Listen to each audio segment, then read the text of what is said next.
The world is sinking, but Africa is rising. It's time for Africa to turn the tide of political conflict, economic uncertainty, and moral decadence. The time is now for Africa to arise and rebuild. Inspire E-Conference 2023 will give you the tools and strategies to be part of Africa's rebuild. Join us online this August from Monday the 7th to Saturday the 12th from 7 p.m. to 9:30 p.m.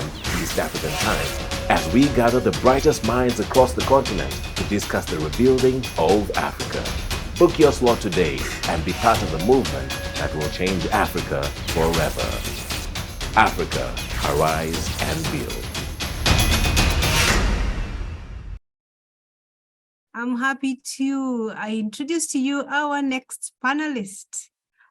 Is my fellow SCCA and FCCA. We were having a joke the other time about the difference between FCCA and CPA.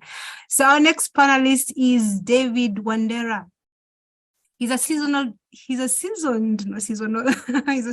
banker with a remarkable track record spanning 2 decades in the financial services sector. As the Executive Director and Head of Financial Markets at Absa Bank Uganda Limited, he showcases his expertise and leadership in driving strategic financial initiatives. David's extensive journey includes pivotal roles at Stanbic Bank Uganda and Citibank Uganda with their financial markets departments. His illustrious career encompasses positions at prominent institutions like East African Development Bank, Bank of Uganda, and Deloitte and Touche Uganda, with academic achievements including a Master's of Science and International Finance from University of Leeds, UK, and a Bachelor of Commerce from Makerere University. David possesses a strong educational foundation. He's an esteemed fellow of the Association of Chartered Certified Public Accountants and a member of the Institute of Certified Public Accountants of Uganda. He's a CPA. His active involvement in advisory committees such as Investment Advisory Committee of the Petroleum Revenue Investment Reserve demonstrates his commitment to shaping Uganda's financial landscape. David, you're very welcome to give us yet more options of sourcing finances for our projects and building Africa. Over to you, David. Thank you, Lillian. Whilst I'm talking about investment options, I've stayed away from financing options, but you will get to see a bit of them in my presentation. Thank you so much. It's been quite an interesting presentation so far, session of Inspire. I met Joel last year in Arua when we visited him with some people from my management team, and it was quite an interesting testimony. And we became fans of Arua Hills, me and a couple of my colleagues whilst I was there. So Joel, thank you for your story. It's quite inspirational. As I think about investment options for Africa, I thought about so many things, and I was thinking, how do I put my thoughts into 15 minutes?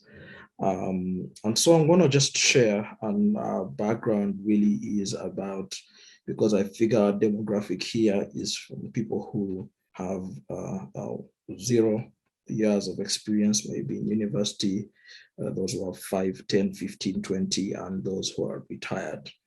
And so I was thinking, what would a person want to do when it comes to investment?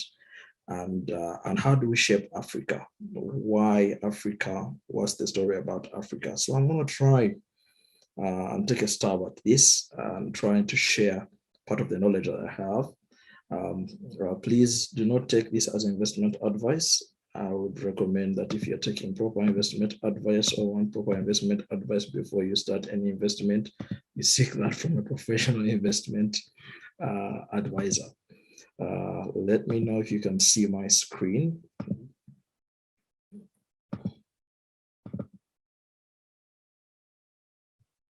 Yes, it's coming on.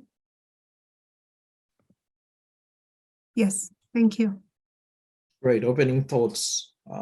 Deuteronomy 8:18 says, it's God who gives us the power to become rich. He does this and is still faithful today, like he was to our ancestors. So all wealth comes from God. Like I said, also consult as you think about investment options. Without counsel, plans go awry, but in the middle of a multitude of counselors, they are established.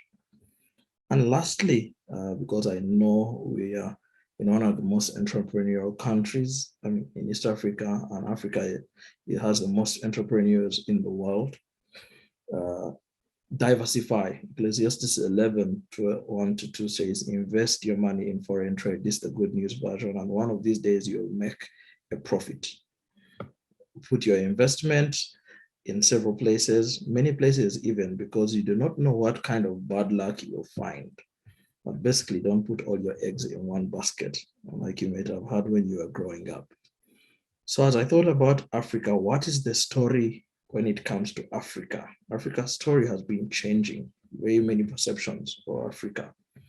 And I tried to pick this from many stories about what is in the media. The Economist, one of the big magazines, economic magazines, talked about Africa and called it a hopeless continent in 2000, May 2000. Why? There were floods in Mozambique, famine in Ethiopia, there was mass murder in Uganda, there wars across the continent. And so it basically said, Africa is gone. And there was little argument around that because of what was happening on the continent. And between 2000 and 2011, a lot changed. Africa transformed. We had huge investments. Large telecoms came and established themselves in Africa, like the MTNs and others across the continent. And then it changed. It was really, Africa is rising. And then 3 years later, or 2 years later in March, they were saying, whoa, Africa is growing fast, with the highest economic growth rates at the time across the world, and a lot of things happening. Now Africa was aspiring, and everybody was thinking about coming to invest in Africa. In 2019, it became the new scramble for Africa. Why? Because everybody wanted to get a piece of the pie. And we have seen that happen with very many actors, the US, the UK, France, China. I think China is very aggressive so far in the last couple of years. So I just wanted to paint a picture when I was thinking about Africa and thinking, why Africa? And the IMF statistics basically put global growth for the world at 3.4 for last year, 2.8 for this year, next year at 3% growth. But if you look across the chart, you will see that Africa, or sub-Saharan Africa actually, is growing quite significantly, only following after emerging and developing Asia. Obviously, we know what's happening in Asia with the Asian tigers growing aggressively and the innovations. There's a lot we can learn from them. But basically, Africa presents good opportunity. So that's why I'm saying we need to be thinking about Africa, not just Uganda, Africa. What's Africa's growth story? If you look at all the regions in Africa, East, West, South, North, guess what? East Africa is the leading growth region across all the various African regions. Right now, 2023, 5.1 projected growth, 2024, 5.8% GDP growth. That's a big story, and it's probably going to get even bigger. Think about it in 2025 when we have oil coming into Uganda. But just even the investments that are coming into Uganda right now around oil and gas in the next 4 years, or from 2020 to 2025, over $5 billion will be invested in Uganda. Now that's a massive, massive sum. So what does that mean for you? What are you learning? Where are you learning? Where are you playing? Where are you growing? Where are you building? Or what are you building? Question and thoughts for you to think about. Africa, what opportunities does it present? Why is Africa the place to be thinking about? One, we have vast natural resources, lots of minerals. We have a young and increasing population. We have about 17% of the world's population growing really fast. The growth and the potential markets across Africa are growing quite fast. With the population growth, that means a market. If you have a product and you can market to those people, amazing. The reason China has lots of billionaires is because there are lots of billion of people in China, and that means that people who are marketing to China automatically have a huge market. We have good agricultural arable land and huge agricultural potential. The challenge for us is, what are we doing with it? Over 60% of the world's arable land is in Africa. So we can be the breadbasket for the world. And we are largely unconnected, though there's a growing digitalization trend of connecting people, which presents a couple of opportunities also. So generally, where are the different areas you could think about investing in Africa? And I've tried to take a stab. There are so many, and I'm not going to spend time on them, all of them.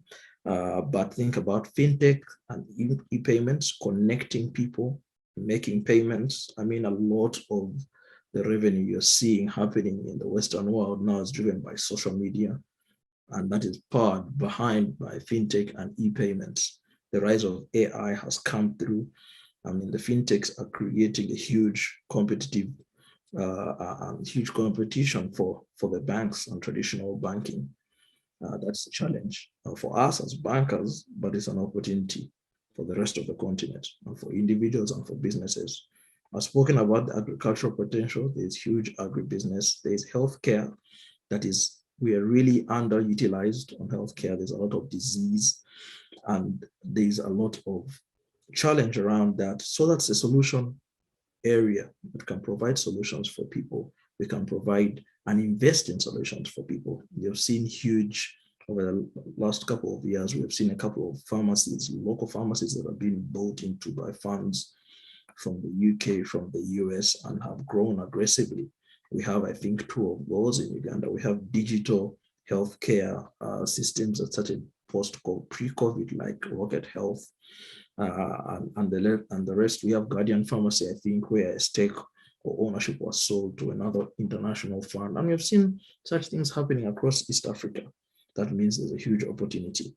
And even when it comes to healthcare, think about COVID and the COVIDX invention for Uganda, or innovation, and think about how that multiplied, over a solution created by Ugandan for Ugandans. Imagine what that would be if it was outside Uganda, across Africa, supplying 1.8 billion people. The numbers could be mind-boggling. Tourism, telecommunications, real estate, mining, infrastructure development, and renewable energy. I wanted just to touch on a few things. Fintechs basically are expected to grow, or fintech revenues are expected to grow basically 10% per year until 2025. And I think this is even an understatement. These are figures from the World Bank. And why? Why is fintech an opportunity? There are 66% of the people in sub-Saharan Africa are unbanked. 65% of the population is under 35. Those are the people who use mobile phones. There's 80% mobile penetration on the continent. It's not yet at 100. There's opportunity. Internet penetration is at 36%. So think about if we could get 50% of Ugandans on the internet. What would that mean for businesses? Think about things you could buy and the people you would reach. Currently, I do a lot of my purchases on apps like Jumia and the rest. I don't go anywhere. I buy insecticide, soap, mosquito nets, all on Jumia. I don't leave my office. They are delivered. I've paid over mobile money and I've not left the office. There's huge opportunity. Digital payments. We don't need to talk about it because we have huge examples in East Africa. Safaricom, MTN, Airtel Money, and see how most of you have all or 2, including bank accounts of those kinds of payments. So that's a huge opportunity. Agribusiness. Why do I want to talk about agribusiness? It's a need. When you think about where to invest, you invest where there's a need, where you meet a need. Remember yesterday's Inspire session when I've forgotten her name. She was talking about what your vocation, what your passion intersects with what you love and a need that needs to be met in the world. So what are you doing that meets a need? Africa still remains a net importer of food. We spend about $55 billion this year on importing food. That's expected to double by 2030. Imagine that. we import $55 billion of food. We import $75 billion of cereal. That means for bread, for chapati, all those things across the continent. Yet we have 60% of the world's arable land. Should Uganda be importing wheat?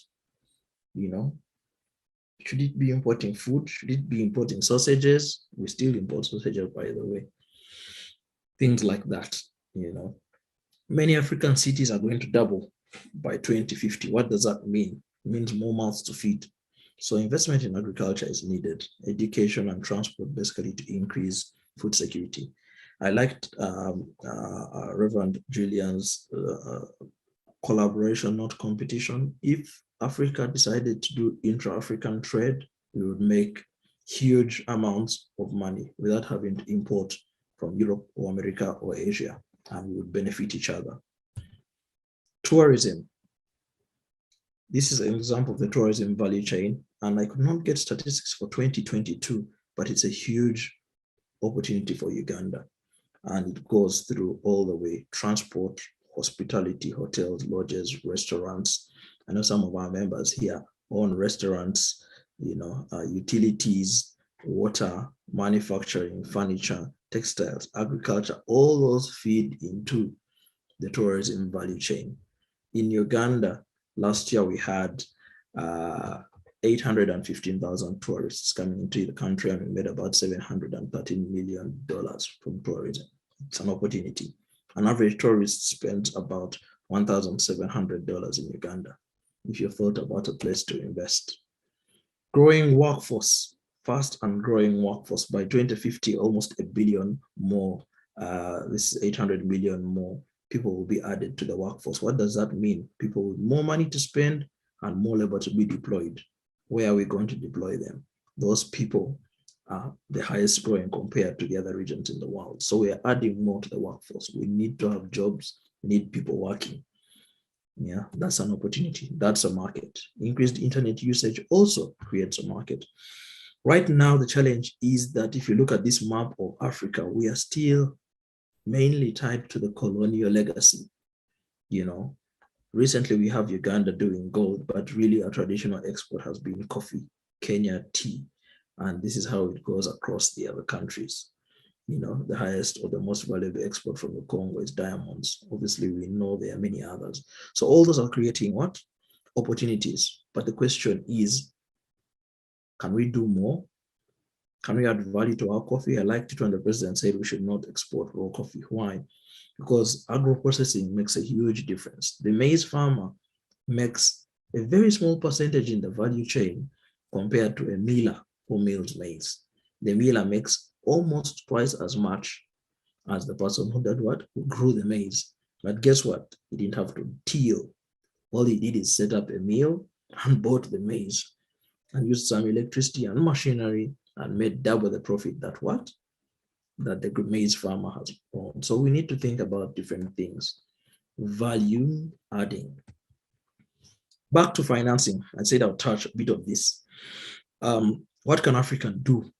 There are a couple of innovations that have happened across the continent to improve and provide access of finance or finance to companies and individuals across the continent. In Kenya, we have a bond called the Akiba bond, which has been issued via mobile money. Why? Raise money from people. Obviously, if you have a mobile money account, that means you're in Kenya, only a Kenyan, and that means that you've contributed money that is going to be used by the government to build roads or for other government expenditure. But that money is raised from within. Many times we think we have to go out, and maybe we need to start rethinking that, especially when it starts challenging our values and our societal expectations and beliefs. How do we change that? In Tanzania, they issued the first gender bond ever. I think the first one to be done on the continent. It targeted raising finance for 2,000 women-owned SMEs. Why? Because 75% of women in Tanzania did not have access to finance. Maybe because they did not have knowledge or did not have collateral. That bond raised $32 million. There are diaspora bonds where residents of the country living outside of Africa or outside of that country actually send money back, and that money is used to do things in the country. Ethiopia has done that, plus a couple of other countries, but Ethiopia did it to finance a dam. So we actually can use the resources of Africa to finance Africa. Right now, probably to a limited extent because of the need that is required, but these are options that exist for us. Now, going down to you as an individual and why you'd want to invest and where you'd want to put your money. 4 factors basically influence where you'd want to invest. Risk. How much are you willing to lose? Are you risk averse or risk tolerant? This is a pivot, sorry, from where I was, but I just wanted to bring that home because I know there's a segment of people listening who would want to put their money somewhere and grow it. And whilst I've shown various places where to invest, it's important that you know the factors that influence why and what kind of investor you are. Return. Are you looking for higher return? Are you looking to be the one in the business, or are you willing to hire someone else to do the business for you? Higher return, remember, comes with higher risk. And what is your objective for investment? Are you looking to save money when you retire? Are you looking for extra income to make your life more comfortable? Are you saving for a vacation or something? What are you trying to do? That will determine the kind of investment that you're going to make. And lastly, how old are you? Being young is an advantage because you can take more risk. When you are older or closer to retirement age, you need to actively think about reducing your risk so that you don't get all your NSS savings, put them in a business and you lose all of them, but rather you put them in a place where they can be safe. Your smaller return, more regular, more consistent. May not be very high, but you will not lose your capital. Those are thoughts I wanted us to think about. And in here, I've also put what kind of investor profile. Are you very aggressive? I find that many Ugandans are optimistic, and as a result, they are very aggressive. They want to get 10 or 20% per month on an investment. Remember, those are investments which, whilst they may be there in many businesses, they carry significant risks. There are those who are very conservative who want to preserve your original money, and you're willing to take a lower return. But in understanding these variations of being very conservative, moderate, aggressive, and very aggressive, then you know what's the time horizon. If you're moderate on risk-taking, you're willing to take a longer term compared to somebody who is very aggressive. You want to maximize your returns quickly, but you could also lose and potentially have higher losses. There's not enough time, and I figure this could take a while. I wanted to now go down to what investment options beyond doing business yourself. If you didn't have the time to do business yourself, where would you put your money? You could put it in a bond with the government, and the bond will give you a low return in Ugandan terms. Right now, the 10-year bond is at about 15%. That's 15% per year. That's what you'd get before tax. The advantage is you will get your money without fail. The challenge is it might be lower than what you wanted to, but most times if you compare it to real estate, it will still beat real estate, because if you build a house for 100 million, it won't give you a monthly rate of 1 million shillings, which 1 million shillings will translate to about 15% per year. So those are things to consider. But if you wanted to now get access to those sectors that I had shown you, and you don't have the money to put in a telecoms company, an infrastructure company, then you have the stock market, which is stocks, and those allow you to take and get into part of the return that somebody who's involved in that industry would get into. You want to get exposure to telecoms, you can invest in MTN share, for example. If you want to get exposure to pharmaceuticals, manufacturing pharmaceuticals, you could invest in CP. Obviously, all these things come with risks. So you obviously do not just go and buy. Obviously, there are more sophisticated alternative investments like crypto. Some may find them highly speculative, and I would recommend that you seek advice before you get into them. And others like mutual funds and other alternative investments. If you can't build a house, you could invest in a real estate investment trust. We don't have those in Uganda yet, but they are there in Kenya. And even private equity funds, where somebody has a company, you have a friend who has a restaurant, they are looking to expand it, and they call the family members and they call a couple of other people and say, this is our plan. We want to double, we want to grow, and we privately invest in this company or in this pharmacy or whatever it is. And then maybe a few years later, you get a bigger person to come and buy you out. And then there are also commodities. There are people who trade coffee, there are people who trade maize, but some of these you have to do yourself. The more sophisticated commodities like gold, silver, and those you can do online through other investment platforms. So those are really a broad range of different investments that you put your money in. I don't have the time now to talk about the returns, but maybe we could talk about those in the breakaway session later. And then lastly, as I said, Africa cannot achieve sustainable economic growth and development and prosperity merely relying on only natural resources, agriculture, livestock in their raw form. We need value addition.